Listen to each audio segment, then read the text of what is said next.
Ay magsuot-suot ta sa kalibunan guys. Butas kalibunan magsuot-suot ta dire. Ako kita tanawon dire. Ispaniglin yan ako yung mga tangkong dire ako nabati mo. Kuha ng tangkong pasaw ta. Pasaw sa bao. Meron kasi kaming bao guys. Kaya meron na pala tong tilapia oh.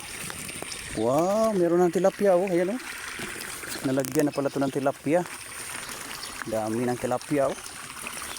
Wow. Oh, dami nila oh. Ayos. Ayun, ito yung shoutout sa may-ari nito. Ito kay kay Glenn. Okay kayo. Mukuan ra siya karugaya mapuno ra siya sa tubig. Bali madaghan ra siya. So, sarap anda patibigan. Ada mga tangkong dalaw mo na guys. Nagtilapia na diri oh. Panggutom siguro ni kay pag sud na ho ni kuan man dayon sugat. Dami tilapia ni Glenn no. Ha? Yan oh, dami. Wala pa itong isang buwan siguro nilagay kaya medyo hindi pa sila gaano kalaki. Oh, grabe dami. Wow, sana all, no? Ganda itong idea na ito. Basak to dati guys nasira ng baha. So, ginawa na lang fish pan na yan. Dami nila oh. Daming tilapia guys. Good idea to. Good. Napakagaling na pag isip na ganito ba. Fish pan talaga oh. Pag mayroon na palang isda, na pala yung tubig na parang medyo na. Nag-deform ba? Parang pwede na siya maganda to, lagyan ng ursula. Yung ursula siguro no. Para mayroon sila masilungan or cauliflower. Parang ba yung tawag no? So ayan. Ayan na siya guys. Laki nitong fish pan ito ah. Laki-laki rin pala. Okay.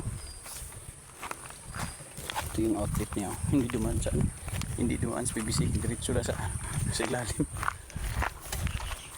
Oh, sumusunod yung mga tilapia kung akala nila maglagay ako ng tawag yan. Pakain ba, no? Mga tangkong oh. Walang marker sa daan baka may mapakantay ahas. Kasi sa lugar dito guys, no? Ang tawag yan. Marami na namatay na kaapak ng ahas guys. Kubra, mga ganun ba? Kaya bigli ingat ko ganito. Taba ng tangkong mo. Nawala yung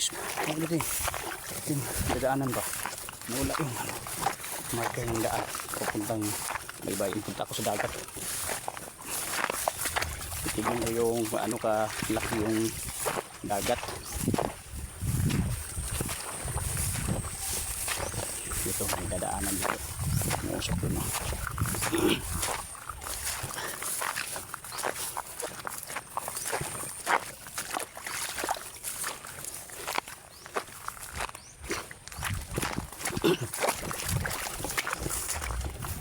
Yung dagat doon guys.